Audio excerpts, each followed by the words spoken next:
Hello, good morning to all of you. Dear friends, most welcome to all of you on my YouTube channel. Dear friends, जैसा कि आपको पता है कि मैं अक्सर आपके लिए अपने YouTube चैनल पर ज्ञानवर्धक टॉपिक्स के ऊपर वीडियो बनाती हूँ, जो कि आपके जो भी मेरे फ्रेंड्स कॉम्पिटिटिव एग्ज़ाम की तैयारी कर रहे हैं वो सभी के सभी टॉपिक्स उनके लिए एग्ज़ामिनेशन पॉइंट ऑफ व्यू से बहुत ही अच्छे साबित हो सकते हैं। तो इसी अपनी प्रोसेस को जारी रखते हुए आज का जो मेरा टॉपिक रहेगा वो है वॉल्केनो मीन्स ज्वालामुखी। कि जितने भी ज्वालामुखी हैं, जो अक्सर ज्वालामुखी से रिगार्डिंग एक क्वेश्चन अक्सर एग्जाम में पूछा जाता है, तो जो भी जितने भी टाइप्स हैं ज्वालामुखी के, उनके ऊपर आज हम विस्तार से चर्चा करेंगे।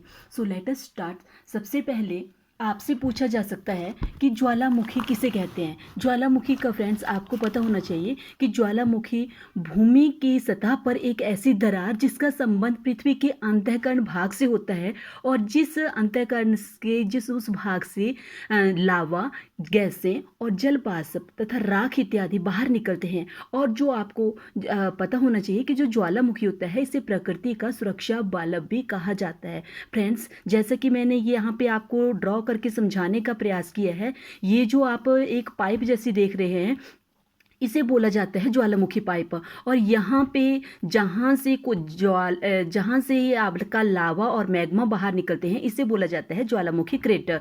और ये जो ज्वालामुखी से बाहर निकला हुआ मैग्मा एक शंकु के नुमा आकृति को धारण कर लेता है, इसे बोला जाता है ज्वालामुखी शंकु। और इस पाइप से जहाँ से लावा और मैग्मा जैसे पदार्थ बाहर निकलते हैं इसको बोला जाता है ज्वालामुखी छिद्र।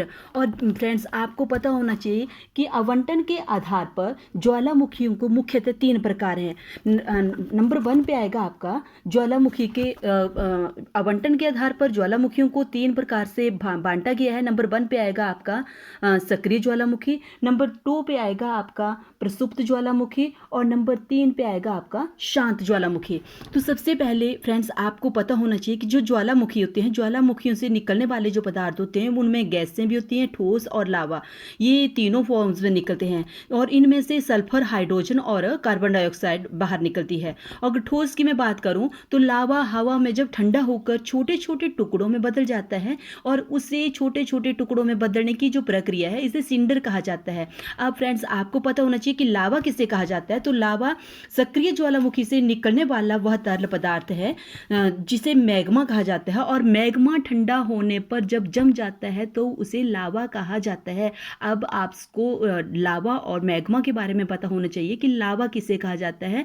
यानी कि जब कोई तरल पदार्थ जो है वो ज्वालामुखी जो कि सक्रिय ज्वालामुखी है उससे बाहर निकलने वाला जो तरल पदार्थ है उसको मैग्मा कहते हैं। और वही मैग्मा जब ठंडा होकर जम जाता है तो वो क्या कहलाता है, वो कहलाता है आपका लावा। ठीक है ना, आगे चलते हैं। ज्वालामुखी, जैसे कि मैंने आपको बताया कि ज्वालामुखियों को मुख्यतः 3 भागों में बांटा गया है। नंबर 1 पे है आपका सक्रिय ज्वालामुखी, नंबर 2 पे है आपका प्रसुप्त ज्वालामुखी, और नंबर 3 पे है आपका शांत ज्वालामुखी। तो फ्रेंड्स जानते हैं हम कि सक्रिय ज्वालामुखी किस प्रकार के ज्वालामुखी होते हैं। सक्रिय ज्वालामुखी वे ज्वालामुखी होते हैं जिनमें हमेशा धूल, धुआं, गैसें इत्यादि पदार्थ बाहर निकलते रहते हैं, वे हमारे सक्रिय ज्वालामुखी कहलाते हैं। जैसे आपको अक्सर एग्जाम में पूछा जाता है कि माउंट एटना किस प्रकार का ज्वालामुखी है। माउंट एटना हो गया आपका, सिसली हो गया आपका, किलायू ज्वालामुखी हो गया। ये सारे, ये माउंट एटना जो है वो भी आपका सक्रिय ज्वालामुखी है और ये इटली में है। सिसली भी आपका इटली में है, और किलायू ज्वालामुखी जो है वो आपका हवाई द्वीप अमेरिका में स्थित है। अगर बात की जाए आपकी कोटोपैक्सी ज्वालामुखी की, तो कोटोपैक्सी जो है वो इक्वाडोर में है और एंडीज पर्वत श्रृंखला में है। आपको पता होना चाहिए कि जो आपका कोटोपैक्सी ज्वालामुखी है ये विश्व का सबसे ऊंचा और सबसे सक्रिय ज्वालामुखी है। जो ऐसा सक्रिय ज्वालामुखी जो कि विश्व की सर्वाधिक ऊंचाई पर स्थित है। और यह कहाँ पे है, ये आपका एंडीज पर्वत पे है। आगे बात की जाए आपके माउंट इरेवस की, माउंट इरेवस जो है वो आपके अंटार्कटिका में स्थित है। और ओजस डेल सलाडो ये अर्जेंटीना तथा चिली की सीमा पर स्थित है। और इसकी समुद्र तल से हाइट 6,885 मीटर है। अगर भारत के सक्रिय ज्वालामुखी की बात की जाए फ्रेंड्स, तो वो है आपका वैरन द्वीप, जो कि अक्सर एग्जाम में पूछा जाता है। ये कहाँ पे सिचुएटेड है? ये आपके अंडमान निकोबार द्वीप समूह में स्थित है। नंबर 2 पे आता है हमारा प्रसुप्त ज्वालामुखी। तो प्रसुप्त ज्वालामुखी की परिभाषा में आपको पता होना चाहिए कि ऐसे ज्वालामुखी जिनसे कभी लावा प्रस्फुटित ना हुआ हो, जो काफ़ी लंबे समय से जिनसे ज्वालामुखी ऐसे ज्वालामुखी जिनसे लावा बाहर ना निकला हो लेकिन निकलने की संभावना बनी रहे इन फ्यूचर, तो उसे बोला जाता है प्रसुप्त ज्वालामुखी। और जैसे आपका विसुवियस ज्वालामुखी हो गया, जो कि आपके इटली में स्थित है। आपका फ्यूजियामा ज्वालामुखी जो आपके जापान में स्थित है। और भारत का प्रसुप्त ज्वालामुखी जो है वो है आपका नारकोंडम। भारत में फ्रेंड्स 2 ही ज्वालामुखी हैं, पर्वत हैं। एक आ गया आपका बैरन द्वीप, और बैरन द्वीप जो वो सक्रिय ज्वालामुखी है, और जो नारकोंडम है वो आपका प्रसुप्त प्रकार का ज्वालामुखी है।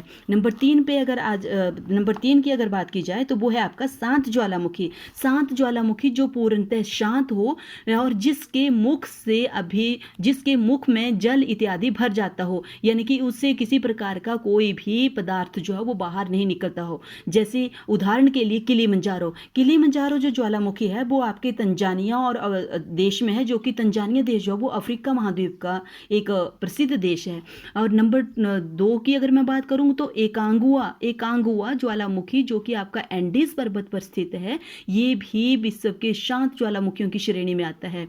और विश्व का सर्वाधिक ऊंचाई पर स्थित शांत जो ज्वालामुखी है वो है आपका एकांगुआ। आपने याद रखना फ्रेंड्स, आपसे पूछा जा सकता है कि विश्व का यदि सबसे सक्रिय ऊंचाई पर स्थित ज्वालामुखी की बात की जाए तो आपका कोटोपैक्सी ज्वालामुखी आएगा, जो कि इक्वाडोर में स्थित है। और विश्व का शांत ज्वालामुखी जो कि सर्वाधिक ऊंचाई पर स्थित है, तो आपका आंसर रहेगा वो आएगा आपका एकांगुआ ज्वालामुखी, जो कि आपके एंडीज पर्वत श्रृंखला पर स्थित है।